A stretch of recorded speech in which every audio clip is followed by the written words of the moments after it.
খুবই কান্না অবস্থা, খুবই খারাপ।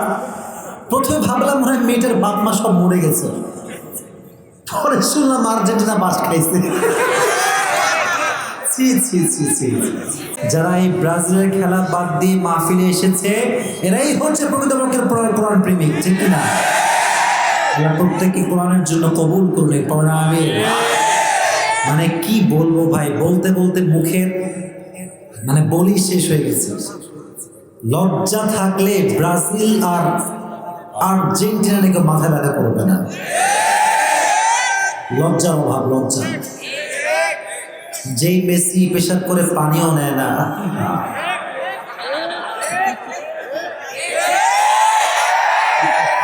কথা কি সত্যি না মিথ্যা ভাই?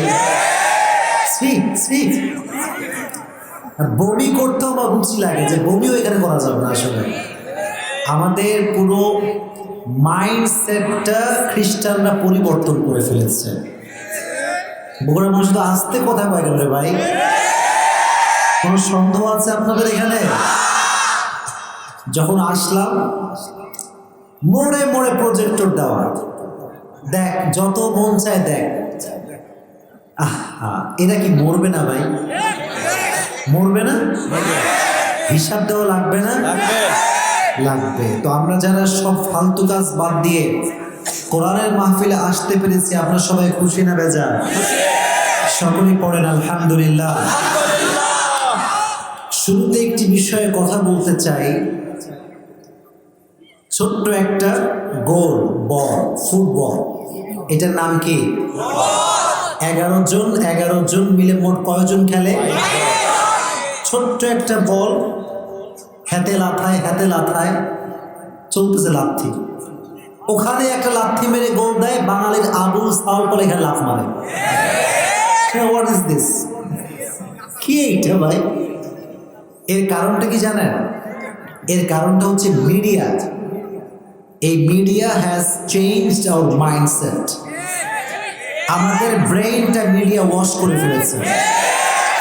এই ছোট্ট একটা বলে কি আছে? মেসি ওখানে গোল করতে না পারলে এখানে মাইয়ারা বসে বসে কান্না করে। আজীব তামাশা ভাই, এ কোন জামানায় আসলাম? সেদিন একটা ভিডিও আমার সামনে আসছে, দেখলাম যে খুবই কান্না অবস্থা, খুবই খারাপ। প্রথমে ভাবলাম মনে হয় মেয়েটার বাপ মা সব মরে গেছে, পরে শুনলাম আর্জেন্টিনা বাস খাইছে। ছি ছি ছি ছি। শোনো, আর্জেন্টিনা বেশি মারামারি করো না। ওই স্কুলের বাস দিস না একটা, দেয়নি। আগামীতে আরো বাস খাওয়ার জন্য প্রস্তুতি গ্রহণ করো। যত খ্রিস্টানদেরকে নিয়ে বাড়াবাড়ি করবা, তত আল্লাহ কসম জমিনে নেমে আসবে। যুবকদেরকে হেদায়েত দান করো পড়া আমি। তবে হ্যাঁ, শুধুমাত্র যুবকরাই যে পাগল তা কিন্তু না। এখনকার 20 বছর, 22 বছর, 25 বছরের যুবতী মেয়েরাও ফুটবলের পাগল। এই মেয়ে মানুষ ফুটবলের কি বোঝে? কি বোঝে ভাই? আচ্ছা বাদ শোনেন, এর কারণ আছে, আমি বলি। মুসলিম ঘরের মেয়ে হিজাব পরিধান করে, নেকাবও পরিধান করে এবং অনেকে বোরকাও পরে, কিন্তু ফেসবুকের প্রোফাইল পিকচার মেসির ছবি দিয়ে দেওয়া, ফেসবুকের প্রোফাইল পিকচার রোনালদোর ছবি দেওয়া, নেইমারের ছবি দেওয়া। এর কারণ সে প্রকৃতপক্ষের মুসলিম ঘরের নারী দাবি করলেও ভেতরে ঘাপলা আছে। আমাদের প্রোফাইল পিকচার কি মেসির ছবি থাকতে পারে? না। নেইমারের ছবি থাকতে পারে? তবে একটা সুসংবাদ শোনাই, যে যুবকগুলো একসময় মেসির ভক্ত ছিল, নেইমারের ভক্ত ছিল, সেই যুবকগুলো আজকে তাদের প্রোফাইল পিকচারে মেসির ছবি রাখে না, মিজানুর রহমান আজহারের ছবি রাখে। Young society has changed.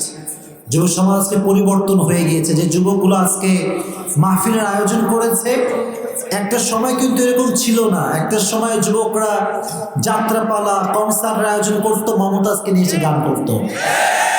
এখন যুবকরাই কোরআনের মাহফিলের আয়োজন করে। এটা সুস্পষ্ট প্রমাণ করে যে দেশের মানুষ কোরআনকে এত বেশি ভালোবাসে, ইসলামকে এত বেশি ভালোবাসে। এদেশে কিছু থাক আর না থাক, ইসলাম ঠিক আছে, থাকবে ইনশাআল্লাহ। বাপের বেটার ক্ষমতা না ইসলামকে বন্ধ করে দেওয়া। আছে কারো ক্ষমতা? কেউ কি পারবে বন্ধ করতে? যারা বন্ধ করতে চান, বেশি কিছু না, ফেরাউন আর নমরুদ থেকে শিক্ষা গ্রহণ করতে হবে। ফেরাউন আর নমরুদ যেমন ইসলামকে ধ্বংস করতে চেয়েছে, 14 গোষ্ঠীর বংশ হয়ে গিয়েছে, আর যারা ইসলামকে ধ্বংস করতে চায় এদের 14 গোষ্ঠীর বংশ হয়ে যাবে। ইসলাম ছিল, আছে, আমরা ইসলামের পক্ষে থাকবো তো ইনশাআল্লাহ। কারা কারা থাকবেন দুটো হাত তুলে আল্লাহকে দেখায় দেন।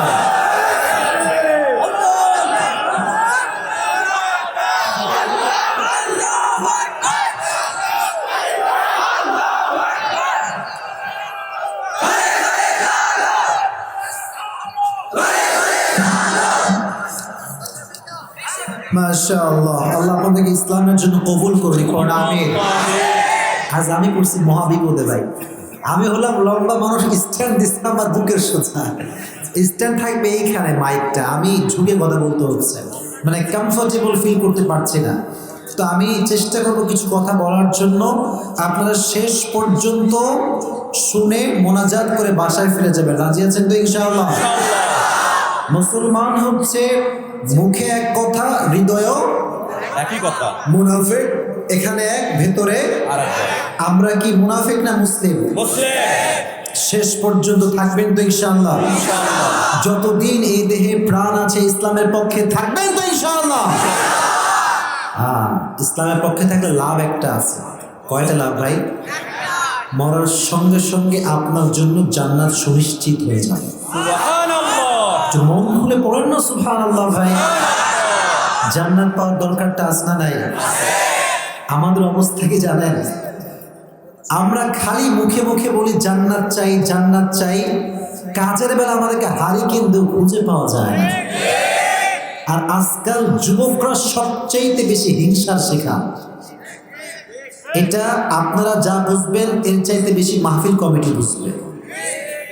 এর কারণ যুবকরা যখন ভালো কাজের উদ্যোগ নেয়, মুরব্বীরাই সর্বপ্রথম বাধা হয়ে দাঁড়ায়। মুরব্বীরা ভাবে আমরা আজীবন রাজত্ব করছি, তোরা আবার এখানে রাজত্ব করতে আসছিস। এটাই চিন্তা ভাবতেন। আমি জানি না এখানে কি অবস্থা, আমি কিন্তু চিনি না, কম্পিটিশন আমার কোনো কথাই হয় না। আমি বলতে চাই, এই কোরআনটা কি শুধুমাত্র একজনের জন্য না, সবার জন্য? এই মাহফিল যেখানে করা হবে, যুবক, মুরব্বী, নারী, পুরুষ সকলকে এখানে সহযোগিতা করতে হবে। যে বাধা দিবে সে মুসলমান ঘরের সন্তান হতে পারে না। কোরআনের মাহফিল, এই মাহফিল চলবে তো ইনশাআল্লাহ?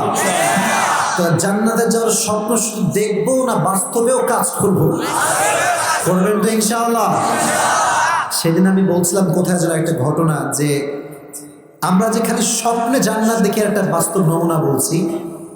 এক পাকিস্তানের যুবক মক্কায় গিয়েছে বাইতুল্লাহ জিয়ারত করার জন্য। কি জিয়ারত করার জন্য ভাই?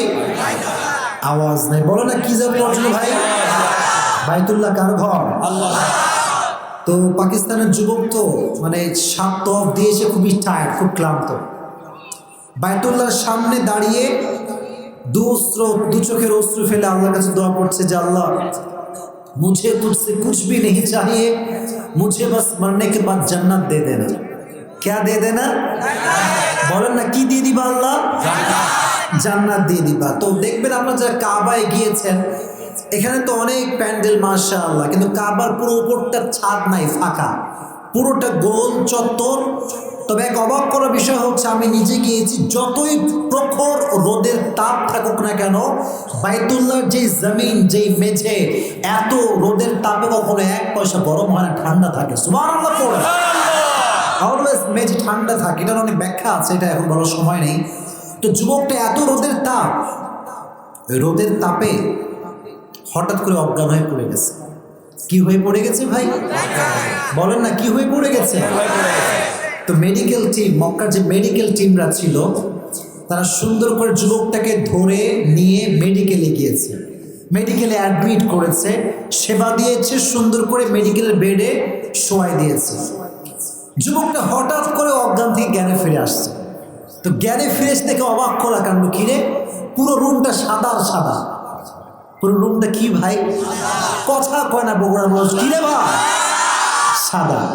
রুমের বেডও সাদা, চেয়ারও সাদা, টেবিলও সাদা, বিছানার চাদরও সাদা, লেঠালা সবই সাদা। যুবক মনে মনে ভাবতেছে यार मैं तो जन्नत में ही आ गया কই চলে আসছি ভাই জান্নাতে। যুবক খুব খুশি, আল্লাহকে বলতেছে আল্লাহ तेरे पास हजार हजार शुक्रिया कि तूने मुझे मरने के बाद जन्नत दे दिया। অনেক শুকরিয়া আল্লাহর কাছে আদায় করতেছে। এরই মাঝে হঠাৎ করে দেখে গেটের বাইরে কয়েকটা মেয়ে বসে আছে। কয়েকটা কি বসে আছে ভাই? সব সাদা কালারের নার্স। এগুলো সব কি ভাই? তো যুবক তো অনেক খুশি, মাশাআল্লাহ জান্নাত কা হুর ভি আ গয়া। কি আর সেইটা জান্নাতের হুর। তো নার্স দেখে কি রে, যুবক তো জ্ঞানে ফিরে আসছে, একটু চিকিৎসা লাগবে। সব নার্স ইনজেকশনে দৌড় মারছে।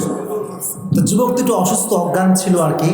তো যুবক বলছে রোকো রোকো রোকো, हर एक साथ में नहीं आना, एक एक करके आओ। সব মেয়ে একসঙ্গে সামলাতে পারবো না, একজন করে করে আসে। তার মানে এর ব্যাপারটা হচ্ছে এই যে আমরা জান্নাত শুধু পাওয়ার কল্পনা করি, জান্নাত পাওয়ার কাজ আমরা করি না, ঠিক না বলে? আজ থেকে আমরা জান্নাত পেতে যেই যেই কাজ করতে হবে আমরা সবাই করবো তো ইনশাআল্লাহ।